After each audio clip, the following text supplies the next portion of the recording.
So in the previous lecture, we did a lot of technical push-ups to end up with a description of what the solution to a general LTI system is. The reason for that is not that I really enjoy Leibniz rule, even though I do, but that it will actually help us to characterize what these systems are doing. And today, I want to talk about stability, because as you probably recall when we did the control design, first order of business is to design controllers so that systems don't blow up. If they blow up, there's nothing we can do about it. The quadrotors fall out of the air, the robots drive off to infinity, the cars smash into things. We don't want them to blow up, because the design objectives are almost always layered in this sense that first order of business is stability. Then we want to track whatever reference trajectory or reference point we have. We also want it to be robust to parameter uncertainties and possibly noise. And then we can wrap other objectives around it, like you want to move as fast or quickly as you can, or use as little energy when you're moving, or things like this. But regardless of which, stability is always the first order of business. So let's start with scalar systems, no inputs, so only the A matrix now. And in this case, x dot is little a x, which means that it's scalar. Well, then the solution, x of t is e to the a. We said t minus t naught, x of t naught. Here I've simply picked t naught to be equal to 0. So this is the solution. Okay, let's plot what this solution looks like. If a is positive, then x of t, it starts nice here, and then ba-bam! This is blowing up, as far as I can tell. So if a is positive, the system blows up. Well, if a is negative, then e to the at, this is a decaying exponential, so we get x to just go nice down to 0. What happens if a is 0 in between these two? Well, then you have e to the 0t, which is 1. So then x of t is simply equal to x naught. X never changes. So here it didn't blow up, but it didn't actually go down to 0. And in fact, what we have is really a situation where there are three possible things can happen. You blow up, you go down to 0, or you stay put. So let's talk about these three cases. The first case is what's called asymptotic stability.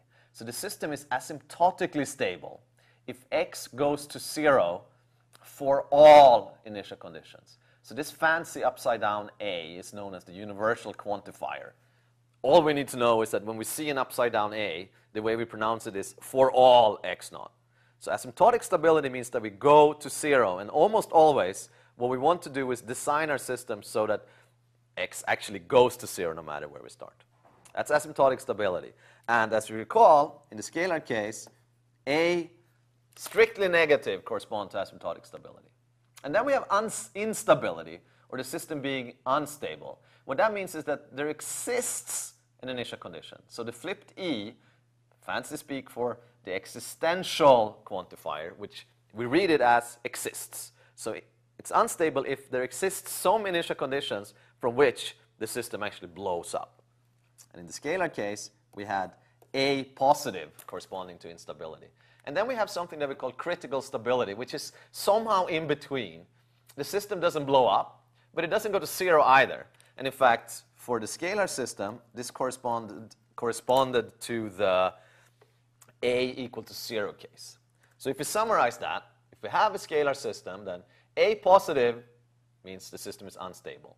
A negative means the system is asymptotically stable, which is code for saying that the state goes to 0. And A0 means critically stable.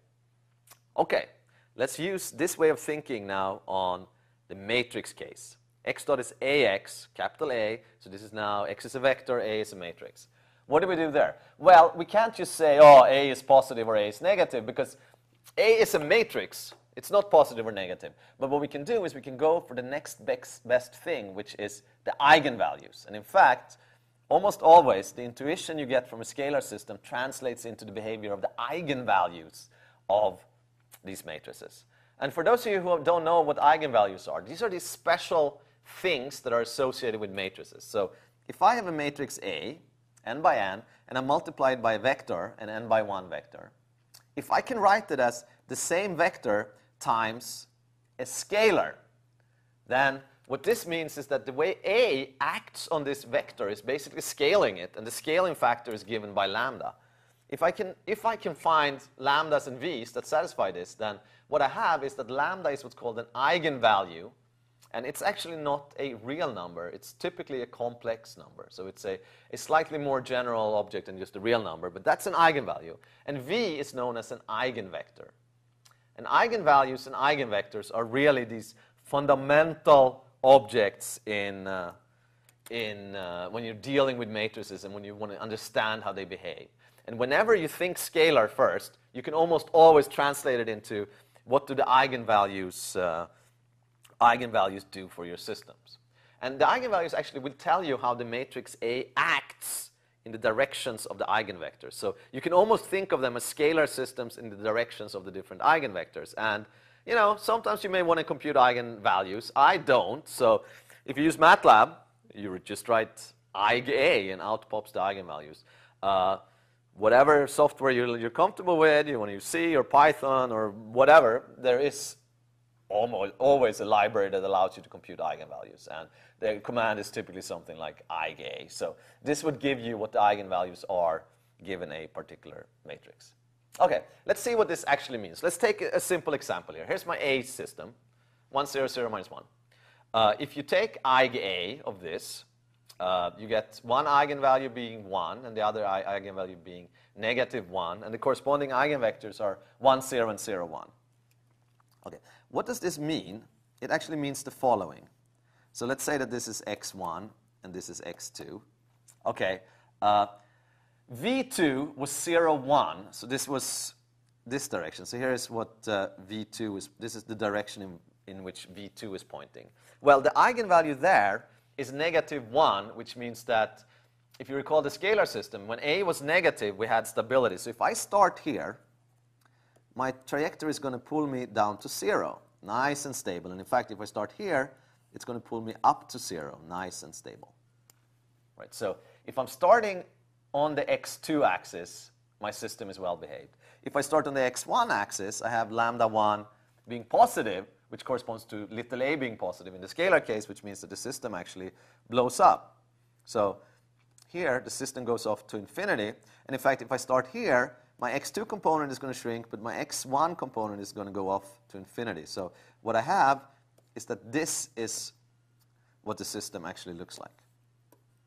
So the eigenvectors in this case will tell me what happens along different dimensions of the system.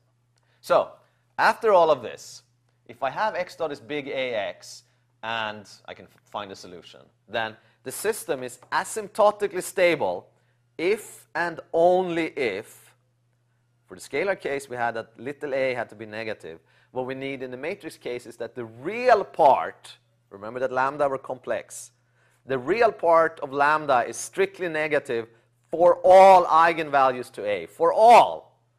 This is what asymptotic stability means for linear systems. Unstable means that there is one or more, but one single bad eigenvalue spoils the whole bunch. So a single eigenvalue that has positive real part. This is a sufficient condition for instability.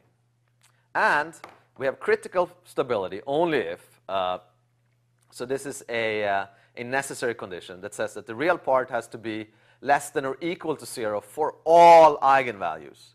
But where we are going to be spending our time is typically up here in the asymptotically stable domain, because what we want to do is we want to design our systems or our controllers in such a way that the closed loop system is asymptotically stable. So we're going to somehow make the eigenvalues have negative real part. That's going to be one of the design objectives that we're interested in. And I want to point out something about critical stability, that if one eigenvalue is 0 and the rest of the eigenvalues have negative real part, or if you have two purely imaginary eigenvalues, so they have no real part, and the rest have negative real part, then you have critical stability. And we will actually see that a little bit later on. But the thing that I really want you to take with you based on this slide is you look at the A matrix, you compute the eigenvalues. If the real part of the eigenvalues are all negative, you're free and clear, the system is asymptotically stable. If one or more eigenvalues have positive real part, you are toast, your system blows up. that is bad. So let's end with a tale of two pendula. Here is the normal pendula. Well, if you compute the linearization of this, you get this matrix, and the eigenvalues are j and negative j. Well, I don't know if you remember, but on the previous slide, there was a bullet that said if you have two purely imaginary eigenvalues, which we have here, we have two purely imaginary eigenvalues, and then no more, then we have critical stability. What this actually means is that this pendulum, clearly, there's no friction or damping here. It's just going to oscillate forever. It's not going to blow up, and it's excuse me, and it's not going to go down to zero. It's just going to keep oscillating forever and ever.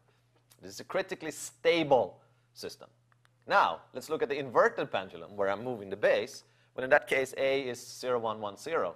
We already know this thing is going to fall over, right? So if you compute the eigenvalues, you get one eigenvalue to be equal to negative 1 and one to be positive 1, which means that we have one rotten eigenvalue, this eigenvalue, that's going to spoil the system. So this is an unstable system.